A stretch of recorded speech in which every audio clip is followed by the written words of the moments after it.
નમસ્કાર મિત્રો, સ્વાગત છે તમારું આપણી યુટ્યુબ ચેનલ પર. અને આજે આપણે જોવાના છીએ ધોરણ 11 CC ચેપ્ટર 2 સ્વાધ્યાયનું સંપૂર્ણ સોલ્યુશન. જો મિત્રો તમે આપણી ચેનલ પર નવા આવ્યા હોય તો ચેનલને જરૂરથી સબસ્ક્રાઇબ કરી દેજો, કારણ કે તમને આ ચેનલ પર ભણવાના બધા વિડીયો મળી રહે છે અને બધા વિષયના બધા ધોરણ એટલે કે બધા ધોરણના બધા વિષયના વિડીયો અહીંયા મળી રહે છે. તો ચાલો મિત્રો, કોઈ પણ વાતની રાહ જોયા વગર વિડીયોને શરૂ કરીએ. વિડીયોને પૂરો જોજો મિત્રો, કેમ કે આમાં આખા સ્વાધ્યાયનું સોલ્યુશન તમને એક જ વિડીયોમાં મળી ગયું છે મિત્રો. તો ચાલો વિડીયોને શરૂ કરીએ. વિડીયો ગમશે તો લાઈક કરી દેજો અને તમારા મિત્રોને શેર કરી દેજો. શરૂ કરીએ આજનો વિડીયો. એનો બીજો પ્રશ્ન છે, નીચેના પ્રશ્નના એક વાક્યમાં જવાબ આપો. પહેલો પ્રશ્ન છે, KMP કોને કહેવામાં આવે છે? કંપની ચાવીરૂપ સંચાલક વ્યક્તિઓને KMP કહેવામાં આવે છે. નવો કંપનીદારો ક્યારે આવ્યો હતો? નવો કંપનીદારો 2013માં આવ્યો હતો. સેક્રેટરી પાસે પ્રામાણિક અપેક્ષા કેમ રાખવામાં આવે છે? સેક્રેટરી પાસે કંપની મુખ્ય ચાવીરૂપ સંચાલકીય વ્યક્તિ છે, જેના કારણે તે કંપની અનેક બાબતો જાણતો હોય છે, તેથી તે શુભ નિષ્ઠાથી અને પ્રામાણિકતાથી કામ કરે છે. જરૂરી છે તેની સુટેવો અન્ય અધિકારો પ્રેરણારૂપ બને છે અને પોતે ચારિત્રવાન બને છે અને અંગત હિતની જાળવણીના બદલે કંપનીના હિતની જાળવણી માટે તેના પ્રામાણિક જરૂરી છે. સેક્રેટરી માટે ઝડપી નિર્ણયશક્તિ કેવી રીતે ઉપયોગ કરીએ? તો કે કોઈ પણ બાબત ત્વરિત નિર્ણય લેવાનું કાર્ય મુશ્કેલ હોય છે, પરંતુ રોજબરોજના સફળ વહીવટ માટે ઝડપી નિર્ણય શક્તિ જરૂરી છે. જો સેક્રેટરી ઝડપી અને યોગ્ય નિર્ણય લેશે તો કંપની સમય, ધ્યાન અને શક્તિનો બચાવ થાય છે. પાંચમું છે, સેક્રેટરી નિમણૂક માટે સંચાલક મંડળમાં પસાર કરેલા ઠરાવમાં કઈ બાબતો હોવું જોઈએ? તો કંપની સેક્રેટરી તરીકે નિમણૂક કરવામાં આવેલ સંચાલક મંડળીમાં સભામાં ઠરાવ પસાર કરવો પડે છે. આ ઠરાવમાં નિમણૂક અંગેની શરતો, મહેનતાપણું, મેમ્બરશિપ નંબર એવું બધું હોય છે મિત્રો. ત્યારબાદ છઠ્ઠું છે, ફોર્મ MGT 14 કયા ઉપયોગી આવે છે? કંપની સેક્રેટરી નિમણૂક માટે MGT 14 કંપની રજિસ્ટર પાસે જવું પડે છે. જો મિત્રો તમે આપણી ચેનલ પર નવા આવ્યા હોય તો ચેનલને જરૂરથી સબસ્ક્રાઇબ કરી દેજો, કેમ કે આ ચેનલ તમને ખૂબ જ ઉપયોગી છે. આ ચેનલ પર તમને ભણવાના લગતા બધા વિડીયો મળે છે અને બધા ધોરણના, બધા વિષયના, બધા સ્વાધ્યાયો તમને આ ચેનલ પર મળે છે મિત્રો. તો આ ચેનલને જરૂરથી સબસ્ક્રાઇબ કરી દેજો. ત્યારબાદ છે ત્રીજો પ્રશ્ન કે સેક્રેટરી કથા પ્રકારની ધારાકીય ફરજો નિભાવવી પડે છે? તો કે ભારતીય કરારનો કાયદો, સેબીનો કાયદો, માલ વેચાણનો કાયદો, stamp duty acts, provident fund અંગેના કાયદાઓ, જામીનગીરીઓ, કરાર અંગેના ફાયદા, વેટ અંગેના કાયદાઓ, સર્વિસ ટેક્સ અંગેના કાયદો વગેરેનું જ્ઞાન હોવું જોઈએ મિત્રો. આટલું ભણ્યા કરતાં તો લખવું સારું. ત્યારબાદ જોઈએ સભા સંચાલનનું જ્ઞાન સેક્રેટરી પાસે ન હોય તો શું થાય? એનો જવાબ છે મિત્રો, સેક્રેટરીએ સંચાલક મંડળની શેર હોલ્ડર્સની ડિબેન્ચરની અને હોલ્ડ શેરોની લેણદારો અને વગેરે સભાઓ ભરવાની હોય છે. આ સભામાં ભારત પહેલાં, સભા દરમિયાન અને સભા પછી જુદી જુદી ફરજો બનાવવાની હોય છે, જે સભા બોલાવવાની, નોટિસ આપી અને એજન્ડા તૈયારી કરવા, મિનિટ્સ લખવા, કોરમ અને પ્રોસિક્સ અંગેની જોગવાઈનું પાલન થાય છે. માટે કંપની ધારા અને સભા જ્ઞાન જરૂરી છે. જો કંપની સેક્રેટરી પાસે આ બાબતે જ્ઞાન ના હોય તો તે સરખી રીતે કાર્ય કરી શકતો નથી. ત્યારબાદ ત્રીજું છે, કંપની સેક્રેટરીના કાર્યો આધાર શેના પર આધારિત છે? તો કંપની સેક્રેટરીના કાર્યોનો ફરજો A કંપનીના કદ, B ધંધાનો પ્રકાર, C નિમણૂક શરતો, D સંચાલકો સોંપેલા કાર્ય ઉપર આધાર રાખી છે. નિમણૂક અંગેની જ્યારે કરાર કરવામાં આવે છે ત્યારે તેના કાર્યો કરવાની છે અને તેની સ્પષ્ટતા કરવામાં આવે છે. ચોથું છે, સુંદર સ્વાસ્થ્ય સેક્રેટરી માટે કેમ જરૂરી છે? કંપની સેક્રેટરીનો મુખ્ય વહીવટ વડા હોવાના કારણે તેને વિવિધ તબક્કે અથાગ પરિશ્રમ કરવો પડે છે, અનિયમિતતાનો સામનો કરવો પડે છે. આવા કઠિન કાર્યો આસાનીથી કરવા માટે તેની પાસે સુંદર સ્વાસ્થ્ય હોવું જરૂરી હોય છે મિત્રો, જેથી તેને થાક ન લાગે, થાકનો અનુભવ હોય, શારીરિક રીતે સારું સ્વાસ્થ્ય હોય અને માનસિક રીતે પણ તેને કોઈ સ્વસ્થ રહે. પાંચમું છે, કંપની સેક્રેટરી નિમણૂક કંપની રજિસ્ટર સમક્ષ નોંધવા માટે શું કરવું પડે છે? તો કંપની સેક્રેટરી તરીકે નિમણૂક કરવા માટે સંચાલકો મંડળીએ કંપની રજિસ્ટર પાસે એક ફોર્મ MGT 14 જેની સાથે સંચાલક મંડળીનો ઠરાવ અને સેક્રેટરી પાસે KMP તરીકે લીધેલ સંમતિપત્રક નોંધવું પડે છે. બીજું છે, કોમ MRA ની સાથે જ વ્યક્તિની નિમણૂક KMP તરીકે કરેલી હોય છે અને તેની સંમતિ સંચાલક મંડળીનો ઠરાવ 60 દિવસમાં નોંધાવવું પડે છે. ત્યારબાદ છે છઠ્ઠું, સેક્રેટરી પાસે કયા કાયદાઓનું જ્ઞાન અપેક્ષિત હોય છે? તો કે વર્તમાન સંસ્કૃતિમાં સેક્રેટરી પાસે વિવિધ જ્ઞાનોનું જ્ઞાન આવશ્યક છે તો કંપનીનું સંચાલન અસરકારક રીતે કરી શકે છે. આ કાયદાઓનું ખાસ કરીને ભારત કરારમાં કાયદો, સેબીનો કાયદો, માલ વેચાણનો કાયદો, સ્ટેમ્પનો ડ્યુટી એક્ટ્સ, પ્રોવિડન્ટ ફંડ અંગેની કાયદો, જામીનગીરી કરાર અંગેનો કાયદો, વેટ અંગેનો કાયદો, સર્વિસ ટેક્સ અંગેનો કાયદો, એમ વિવિધ પ્રકારના ધારકીય જ્ઞાન અને સેક્રેટરી પાસે હોય તો તેને કામગીરી કાર્યક્ષમ અને સરળ બને છે અને કંપની સંભવિત કાનૂન મુશ્કેલીથી દૂર રાખી શકે છે. તેથી સેક્રેટરી પાસે કાયદાનું જ્ઞાન અપેક્ષિત હોય છે મિત્રો. ત્યારબાદ છે મિત્રો 7મો પ્રશ્ન, સેક્રેટરી માટે અંગ્રેજી ભાષા ઉપર પ્રભુત્વ કેમ જરૂરી છે? મિત્રો અંગ્રેજી ભાષા આવવી ખૂબ જ જરૂરી છે. અંગ્રેજી ભાષા તમે ભારતમાં જશો યા વિદેશમાં જશો, આ ભાષા તમને ખૂબ જ ઉપયોગી છે મિત્રો. ભલે આપણી ભાષા હિન્દી હોય એ પણ આપણે ખૂબ જ મહત્ત્વ આપવું જોઈએ કેમ કે એ આપણી રાષ્ટ્રીય ભાષા છે મિત્રો. ત્યાર પછી કંપની બધા જ કામકાજો અંગ્રેજી ભાષામાં ચાલે છે. જો મિત્રો સેક્રેટરીએ જુદા જુદા પક્ષકારો સાથે કંપની વતી પત્રાચાર કરવાના હોય તેથી અંગ્રેજી ભાષામાં તેને મહારત હાંસલ કરવી જોઈએ. કંપનીનો વિસ્તાર થતાં વિદેશી કંપની સાથે પણ કાર્ય કરવાનું હોય છે. સાથે સામે વિદેશ ભાષાનું જ્ઞાન કંપની સેક્રેટરી કરારો કરવામાં મદદરૂપ થાય છે. તેથી સેક્રેટરી માટે અંગ્રેજી ભાષા ઉપર પ્રભુત્વ જરૂરી છે. 8મું છે, કંપનીની ધારા મુજબ સેક્રેટરી પાસે કઈ શૈક્ષણિક લાયકાત હોવી જોઈએ? તો કે સેક્રેટરી પાસે institute of company secretary of ઇન્ડિયાનું પ્રમાણપત્ર હોવું જોઈએ. બીજી રીતે કહીએ તો તે કંપની ધારાની જોગવાઈ મુજબ સેક્રેટરી હોવો જોઈએ. આમ ઉપરાંત કાયદાની ડિગ્રીઓ અને દસ્તાવેજો બનાવવામાં કરાર અને ઘડતરમાં મદદરૂપ બને છે. ચોથું છે, નીચેનામાંથી મુદ્દાઓ જવાબ આપો. સેક્રેટરી હોદ્દાનો અંત ક્યારે આવે છે અને કોઈ 4 કારણો આપો. કે સેક્રેટરી નિમણૂક સંચાલક મંડળી સભામાં ઠરાવ પસાર કરીને કરાર દ્વારા કરવામાં આવે છે અને તેનો હોદ્દો અંત આમ તો કરાર શરતો મુજબ થાય છે. તદુપરાંત નીચે સંજોગોમાં પણ કંપની સેક્રેટરી હોદ્દો અંત આવે છે. કે એક છે, સેક્રેટરીનું અવસાન થાય. મિત્રો અવસાન થાય તો કંપની હોદ્દોમાંથી ઉતારવું કેમ કે એને કંપનીની સેક્રેટરી બનવા માટે જીવંત વ્યક્તિની જરૂરિયાત હોય છે. તમે આગળ ભણી ગયા છો મિત્રો. બીજું છે, તે કરાર કરવા માટે અસમર્થ બને છે. ત્રીજું છે, કંપની નોટિસ આપે સેક્રેટરીને છૂટો કરે ત્યારે. ચોથું છે, સેક્રેટરી રાજીનામું આપી દે સીધું. 5મું છે, સેક્રેટરી કંપની જોડે છેતરપિંડી કરે અને વિશ્વાસઘાત કરે, દગો કરે ત્યારે પણ તેમને સેક્રેટરીના પદમાંથી નીકળી જવા હશે એ આપણે કહી શકીએ છીએ. 6મું છે, પોતાની અક્ષમ બેદરકારી દર્શાવે કંપની તેને નુકસાન થાય તો બી નીકળી જશે.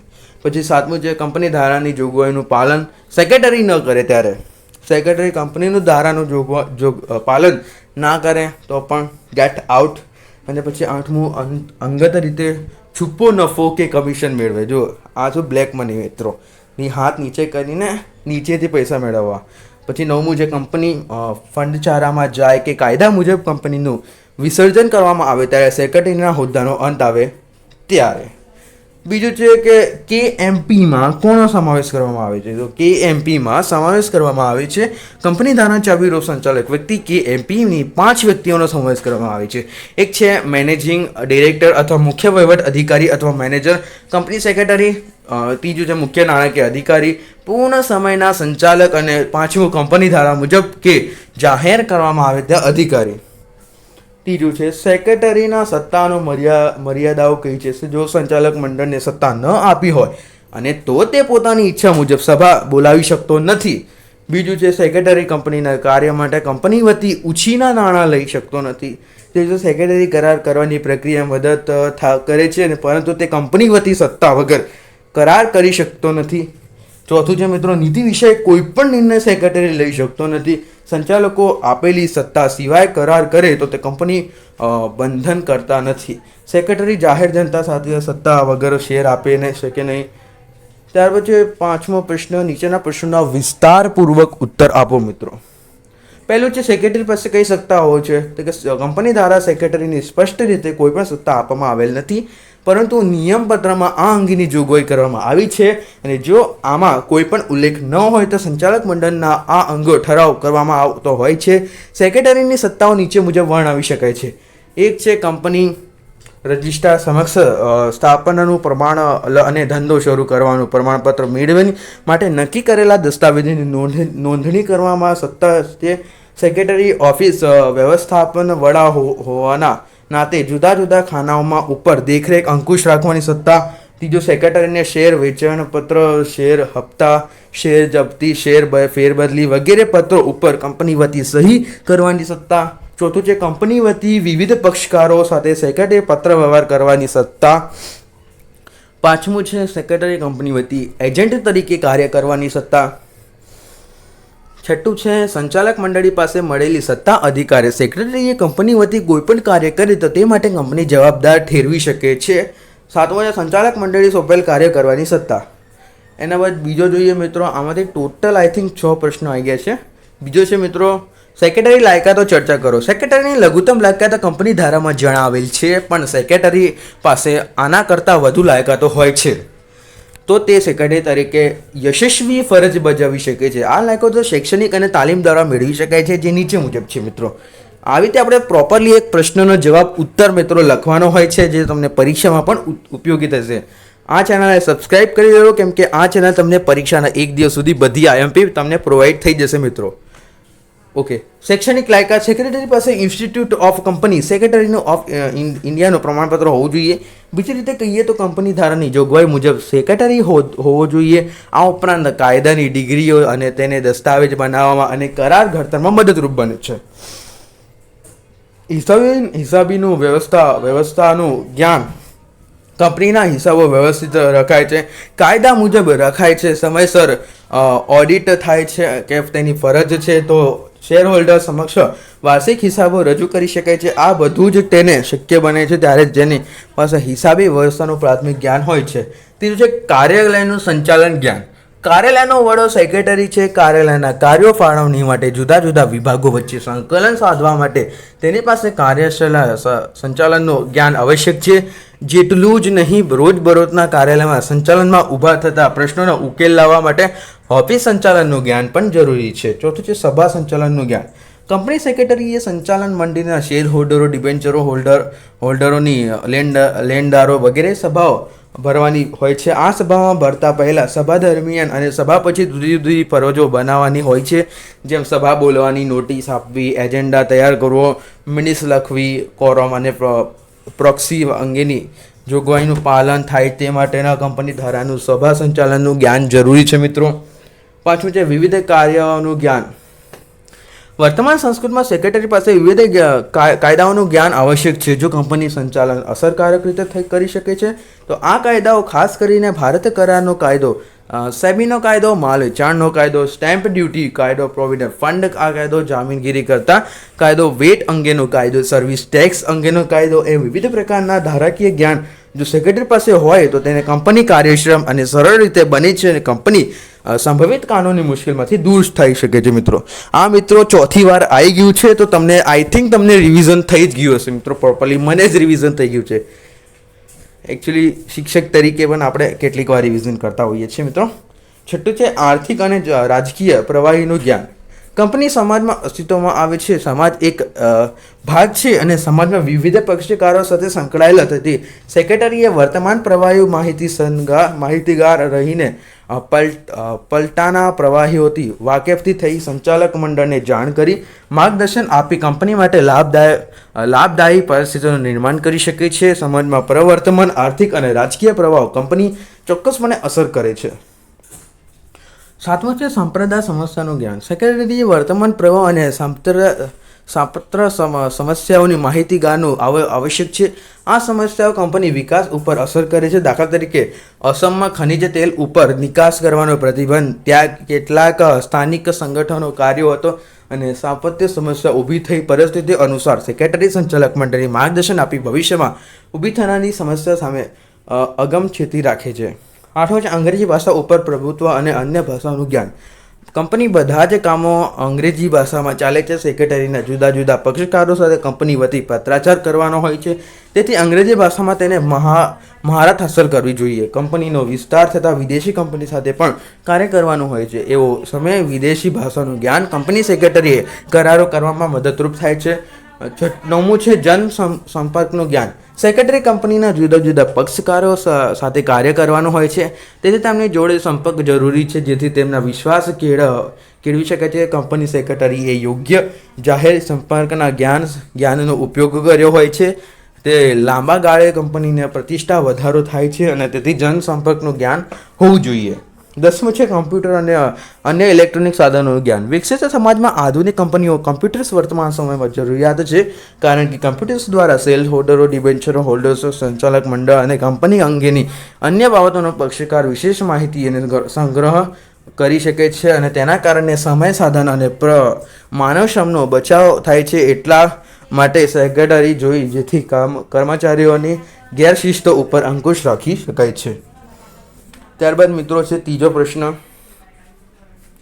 સેક્રેટરીની નિમણૂક અંગે લગતી જોગવાઈની ચર્ચા કરો. નવા કંપની ધારા 2013 મુજબ કંપની સેક્રેટરી ચાવીરૂપ સંચાલકીય વ્યક્તિ કી મેનેજિંગ પર્સનલ ગણાય છે, તેથી તેને નિમણૂક કરતી વખતે કંપની ધારા નીચેની જોગવાઈનું પાલન થવું જોઈએ.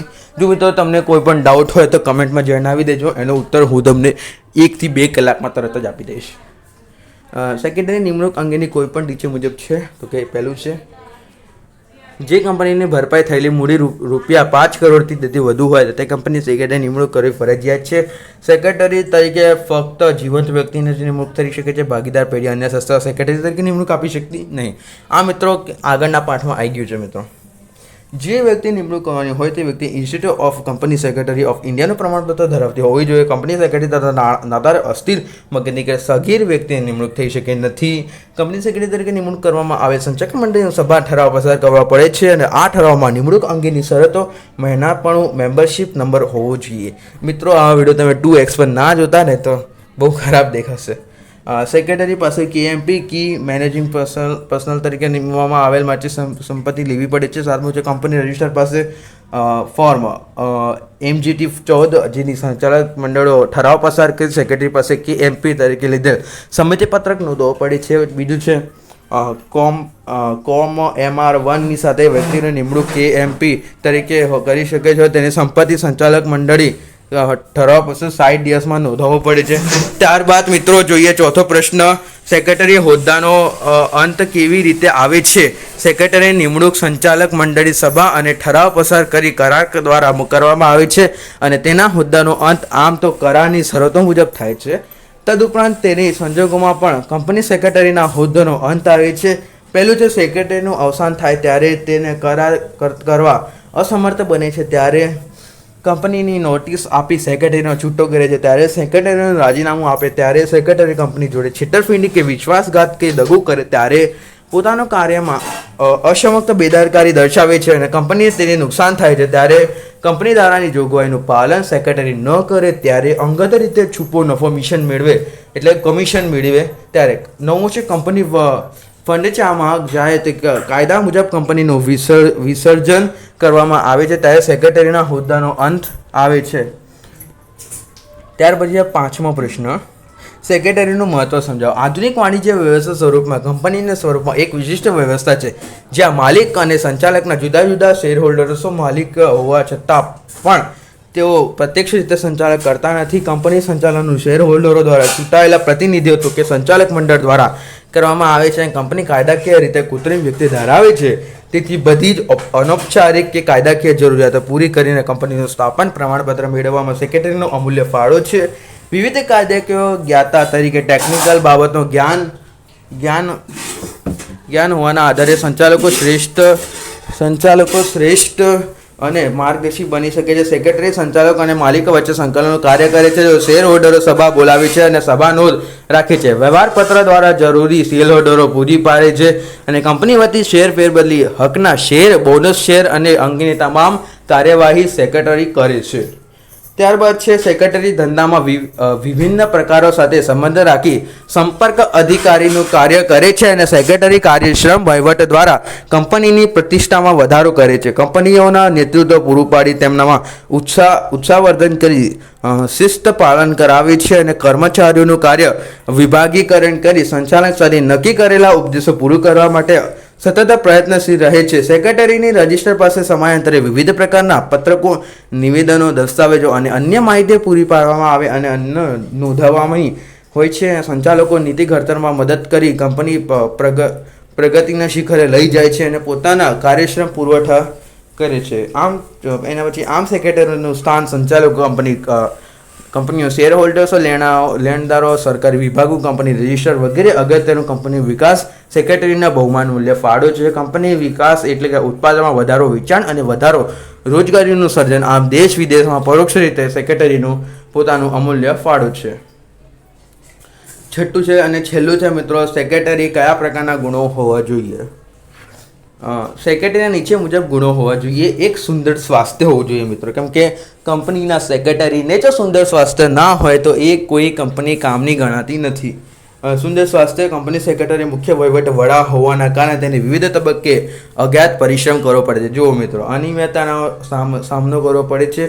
આવા કઠિન કાર્યો આસાનીથી કરવા તેની પાસે સુંદર સ્વાસ્થ્ય હોવું જોઈએ અને જેથી તે થાક ન અનુભવે.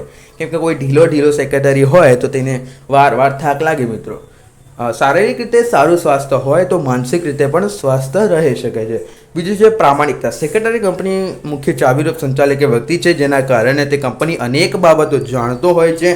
તે તેને શુભ નિષ્ઠાથી અને પ્રામાણિકતાથી કામ કરે છે. તેની જરૂરિયાત છે તેને સુટેવો અન્ય અધિકારીઓનો પ્રેરણારૂપ બને છે અને તે પોતે ચરિત્રવાન બને છે. અંગત હિતની જાળવણી બદલે કંપની હિતને જાળવણી માટે તેના પ્રામાણિક જરૂરી હોય છે. તું છે આકર્ષક વ્યક્તિ.